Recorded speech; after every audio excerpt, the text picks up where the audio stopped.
Texas Longhorns versus Kentucky Wildcats, the number 21. Texas Longhorns travel to Kroger Field for an SEC showdown with the Kentucky Wildcats, a matchup that pits a surging contender against a team searching for answers. Texas, riding high at 4-2 overall and 1-1 in conference play, has found renewed rhythm behind the arm and legs of quarterback Arch Manning, while Kentucky, sitting at 2-3, 0-3 SEC, aims to snap its early season conference skid and salvage momentum at home. The stakes are clear. Texas seeks to solidify its position among the SEC's upper tier after a strong bounce-back win, whereas Kentucky looks to prove it can compete against ranked opposition and turn close losses into statement wins. For Texas, the story begins with Arch Manning, whose poise and dual-threat capabilities have transformed the Longhorns' offense. Manning has thrown for 1,317 yards with 12 touchdowns and 5 interceptions, while also contributing 194 rushing yards and 5 scores on the ground. His leadership has anchored Texas through a challenging schedule, including decisive wins over Florida and Sam Houston State. On the opposite sideline, Kentucky's offense is helmed by quarterback Cutter Boley, who has totaled 627 yards with 4 touchdowns and 3 interceptions. Boley has shown flashes of accuracy and confidence, but he'll need a breakout performance against a Texas defense that's hitting stride. The running game could define the night. Texas relies on a committee approach, but Manning's mobility and short yardage toughness keep defenses honest. Kentucky counters with running back S. McGowan, the team's most consistent weapon, boasting 431 yards on 79 carries with 7 touchdowns. McGowan's downhill style could challenge a Longhorn front anchored by linebacker C. Simmons, who leads Texas with 4 sacks. If Kentucky's offensive line can create running lanes and sustain drives, it may keep Manning on the sidelines long enough to tilt the tempo. In the passing game, Texas receiver P. Livingstone has emerged as Manning's go-to target with 308 yards and 3 touchdowns on 15 receptions. His blend of size and route precision stretches defenses vertically. Kentucky's counterpunch comes from K. Law, who has 174 yards and a score on 19 catches. For the Wildcats to stay competitive, Law must find space in intermediate zones and exploit mismatches against Texas's secondary, where defensive back M. Toff leads with 41 tackles and has shown strong coverage instincts.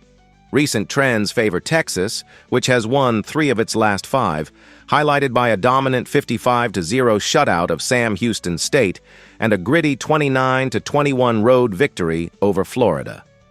The Longhorns' only blemishes have come against elite SEC foes, underscoring their consistency. Kentucky, meanwhile, started the season with promise, beating Eastern Michigan and Toledo, but has since dropped 3 straight conference contests, including a lopsided 34-14 loss to Georgia. Home field advantage and defensive urgency will be critical if the Wildcats hope to reverse their slide. In the broader SEC picture, Texas sits in the crowded middle of the standings, trailing 3-0 Ole Miss and Texas A&M, but very much alive in the divisional race. A win would keep postseason hopes intact and boost their national ranking. Kentucky, on the other hand, sits at the bottom of the conference table and must find stability before bowl eligibility slips away. Key X factors include Manning's ability to handle Kentucky's pass rush, McGowan's impact on early downs, and the Wildcats' defensive resilience against big plays. If Texas's offensive line holds up, Manning's precision and mobility could overwhelm Kentucky's secondary. Conversely, if Kentucky establishes McGowan early and controls possession, the game could tighten late. Prediction: Texas enters with too much balance and momentum to falter here. Expect the Longhorns' offense to outpace Kentucky in a contest that remains close through halftime before Texas pulls away, behind Manning's arm and dual-threat prowess. Texas 34, Kentucky 20. After analyzing both teams, my pick for this match is Texas Longhorns winner. Drop your thoughts and predictions in the comments box. Penn State Nittany Lions versus Iowa Hawkeyes. A classic Big Ten showdown looms in Iowa City as the Penn State Nittany Lions, 3-3-0-3 Big Ten, travel to face the Iowa Hawkeyes, 4-2-2-1 Big Ten, on Saturday.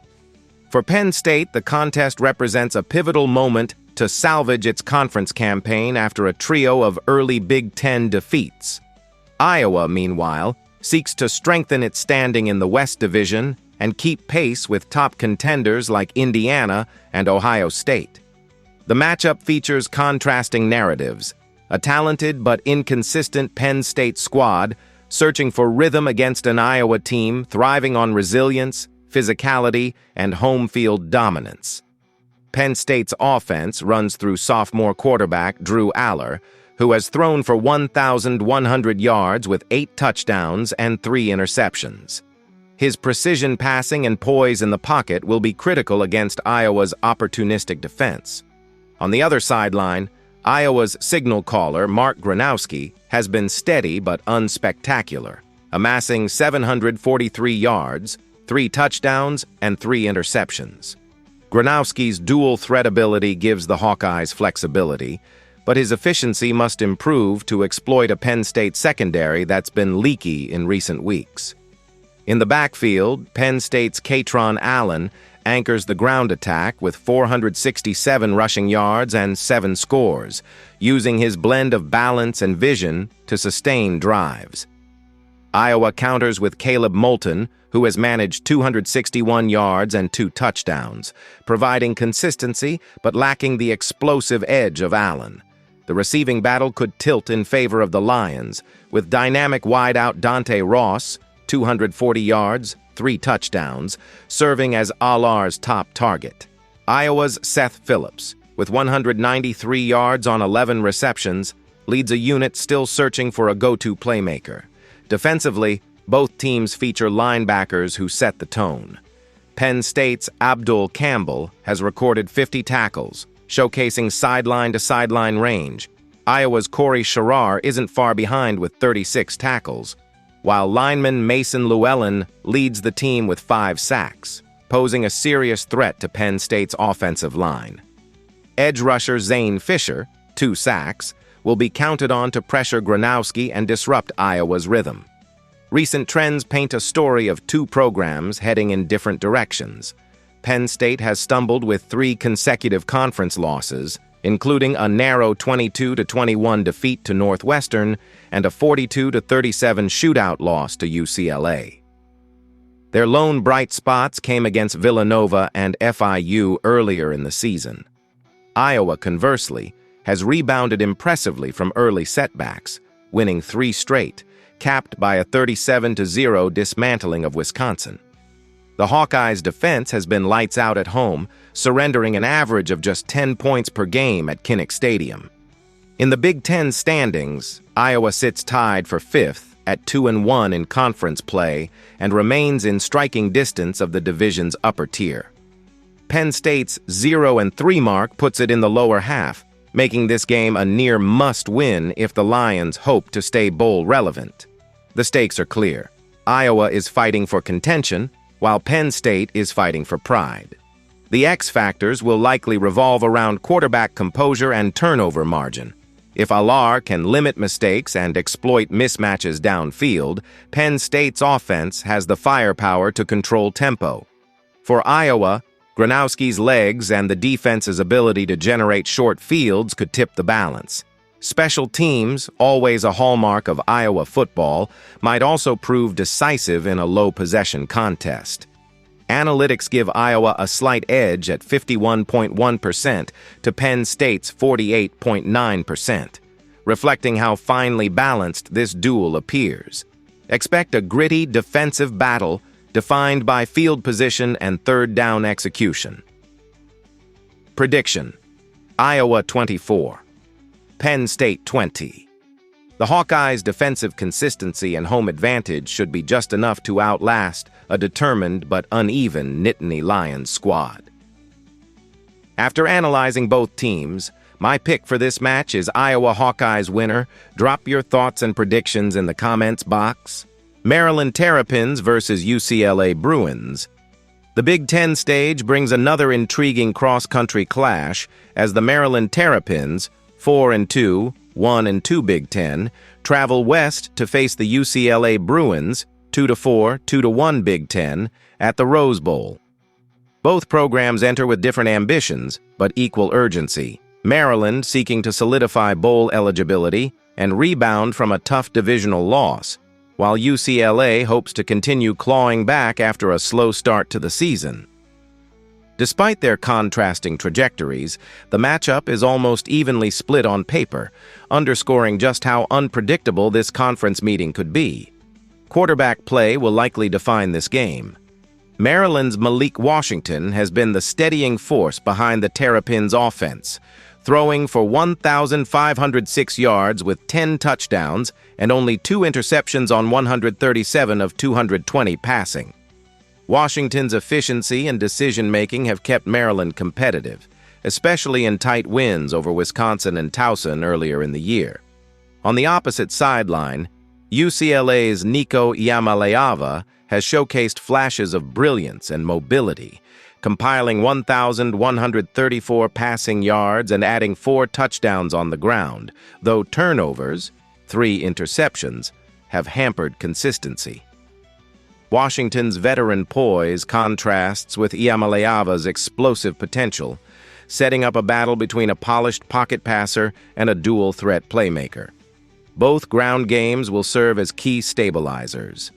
Maryland's Dylan Williams has logged 245 rushing yards and 2 touchdowns, though the Terrapins' rushing attack has lacked balance at times. UCLA, meanwhile, leans more heavily on Iamaleava's legs. His 335 rushing yards lead the team, emphasizing designed quarterback runs and zone read looks. If Maryland can bottle up those scrambles, UCLA's offense may become one-dimensional. The passing matchup also tilts slightly toward Maryland, anchored by Shane Knotts, who has emerged as a red zone menace with 367 yards and 5 touchdowns on 23 receptions. His chemistry with Washington has powered the Terrapins through critical third downs. UCLA counters with Cameron Gilmer, who's totaled 313 yards and 2 scores, often functioning as Iamaleava's safety valve on intermediate routes. Gilmer's ability to find soft spots in zone coverage could be crucial against Maryland's linebacking core. Defensively, Maryland boasts more proven disruptors. Zion Mathis leads the team with 4.5 sacks, while linebacker Donovan Wingate anchors the middle with 56 tackles. They'll look to pressure Iamaleava early and limit UCLA's tempo. The Bruins' front, led by Aaron Jones, 1.5 sacks, and linebacker Jaden Vaughns, 58 tackles, has shown improvement, but UCLA's secondary remains vulnerable to deep shots, a weakness Washington and Knotts will aim to exploit. Momentum favors Maryland, winners of 3 of 5, though a close loss to Nebraska revealed late-game issues. UCLA, despite a 2-4 record, is improving, scoring 30-plus points in consecutive wins, but its defense remains inconsistent. In the Big Ten, Maryland, 1-2, and UCLA, 2-1, are jockeying for mid-pack position. A win could shift postseason projections and tiebreakers as both aim to keep pace with top contenders. Depth could play a deciding role. Maryland's defensive rotation has been tested but remains intact, while UCLA's secondary depth has been thinned by minor injuries. The Terrapins' offensive line depth may prove critical against UCLA's edge pressure, particularly late in the game when fatigue sets in. The key X factor is which quarterback handles pressure best. If Washington stays composed, Maryland could control tempo. If Iamaleava exploits broken coverages, UCLA's home field edge could prevail. Expect a close game decided by red zone execution and turnovers. Maryland's passing efficiency gives it a slight edge. Prediction: Maryland 31, UCLA 27, with Washington's experience edging Iamaleava in a likely final drive finish. After analyzing both teams, my pick for this match is Maryland Terrapins winner. Drop your thoughts and predictions in the comments box. Hawaii Rainbow Warriors versus Colorado State Rams.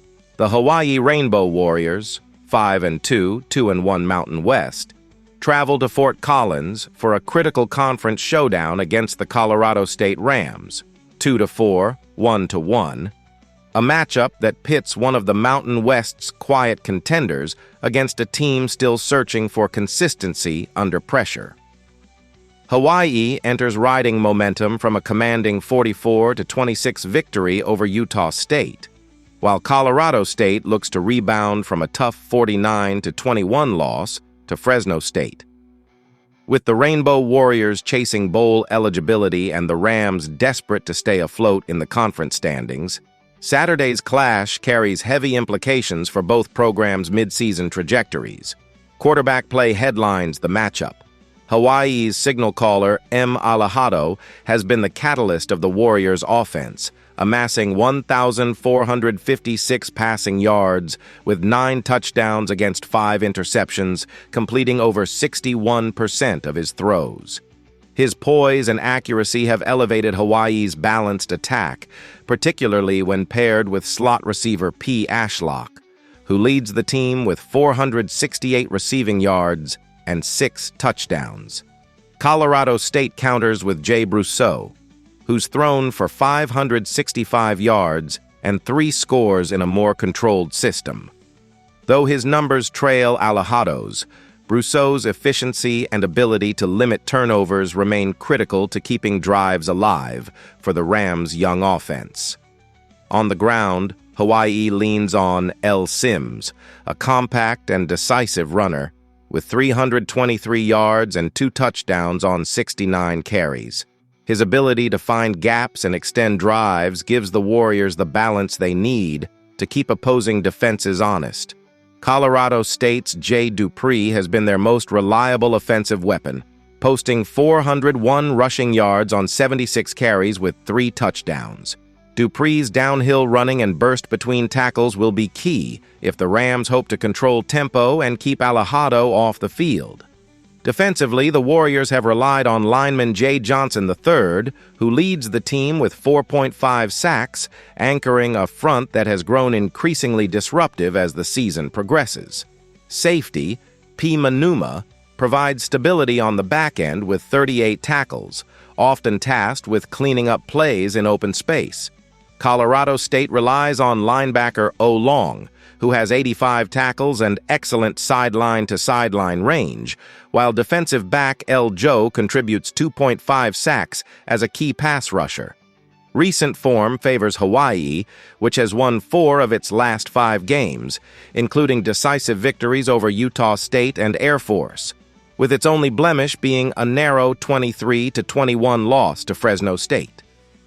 Colorado State, by contrast, has stumbled after a promising start, dropping 3 straight to Washington State, San Diego State, and Fresno State.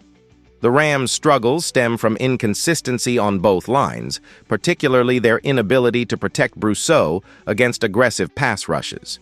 Hawaii is tied for 3rd in the Mountain West, just behind UNLV and Boise State, and stays in the championship hunt. Colorado State, 1-1 in conference play, faces a tougher path but could revive its season with a home upset. For Hawaii, it's about contention. For Colorado State, survival. Key X factors are Colorado State's ability to handle Johnson's pass rush and Ashlock exploiting the Rams' secondary. Brisk weather at Canvas Stadium could also boost Colorado State's running game if Hawaii's passing is affected. Prediction: Hawaii's offensive versatility and recent defensive improvement give them the upper hand. Expect Alahado to exploit short to intermediate zones early, while Sims controls the pace late. Colorado State's home field may keep things tight early, but Hawaii's balance and discipline should prevail. Projected outcome: Hawaii 34, Colorado State 24, with the Warriors boosting their bowl hopes and cementing their place among the Mountain West's dark horse contenders. After analyzing both teams, my pick for this match is Hawaii Rainbow Warriors winner. Drop your thoughts and predictions in the comments box. Georgia State Panthers versus Georgia Southern Eagles. two Sunbelt East teams desperate for momentum square off in Statesboro as the Georgia State Panthers, 1502 Sunbelt, visit the Georgia Southern Eagles, 2-4, 0-2. Both programs find themselves near the bottom of the division standings and in need of a breakthrough to salvage midseason hopes. Georgia State has struggled to convert offensive flashes into wins, while Georgia Southern has alternated between explosive outings and defensive lapses. The stakes are simple. The loser risks falling into a deeper hole in a competitive conference where James Madison and Coastal Carolina already control the pace. The quarterback duel offers an intriguing contrast in experience and efficiency. Georgia State's T. Finley has thrown for 816 yards and 4 touchdowns on 86 completions, but has been inconsistent under pressure behind a patchy offensive line. Across the field, Georgia Southern's Jay French IV has been the more productive signal caller, throwing for 1,259 yards and 10 touchdowns, though 6 interceptions highlight his risk-taking tendencies. French's deep ball chemistry with wideout C. Brown, who has 550 receiving yards and 6 scores, remains Georgia Southern's biggest weapon. If Finley can find rhythm early with his top target T. Hurst, 511 yards, 2 touchdowns, Georgia State could finally unlock a balanced attack that's been missing since early September. In the ground game, both teams lean on different styles. Georgia State's R. Amos brings a physical north-south rushing presence with 213 yards and 1 touchdown on 45 carries, while Georgia Southern relies on the shiftier O. Arnold, who's amassed 365 yards and 3 scores. The Panthers' inability to establish a consistent run game has forced Finley to shoulder too much responsibility, a trend that has cost them in late-game situations. For the Eagles, maintaining ball control through Arnold will be key to protecting their defense, which has been gashed for big plays in consecutive weeks. Defensively, Georgia State's front 7 has underperformed, totaling just 1 sack from standout lineman B. Thomas. Linebacker Jay Robinson leads the team with 48 tackles, but will need help containing the Eagles' up-tempo offense. Georgia Southern's defense hasn't been much steadier, with M. Stroud, 2.5 sacks, leading a group that has allowed 35 or more points in 4 of 6 contests. Linebacker B. Harrington's 46 tackles show his reliability, but the unit's secondary remains vulnerable to explosive plays, a potential opening for Finley's vertical passing. Both teams limp into this matchup on losing streaks. Georgia State has dropped 4 straight, including a 40-20 defeat to Appalachian State, while Georgia Southern has fallen in back-to-back heartbreakers, including a 38-35 shootout with Southern Miss. The Eagles have at least demonstrated scoring potential, surpassing 30 points in 3 games, compared to Georgia State's offense that hasn't topped 24 since early September. In the broader Sun Belt picture, both squads are already in must-win territory. Georgia Southern's 2 league losses have them tied for 5th in the East, while Georgia State sits last and risks another lost season if their defense doesn't stiffen. Neither team is realistically chasing a division title, but pride, rivalry implications, and player development now define their October motivation. The X factors loom large. Can Finley stay upright and avoid turnovers against an aggressive but inconsistent Eagle front? Will French IV's gunslinger mentality result in highlight strikes or costly giveaways? And can either defense force momentum-changing stops in the red zone? Prediction: Georgia Southern's home field advantage at Paulson Stadium and superior offensive rhythm give them the upper hand. Expect a high-scoring affair, but the Eagles' balance and big play ability tilt the scales. After analyzing both teams, my pick for this match is Georgia Southern winner.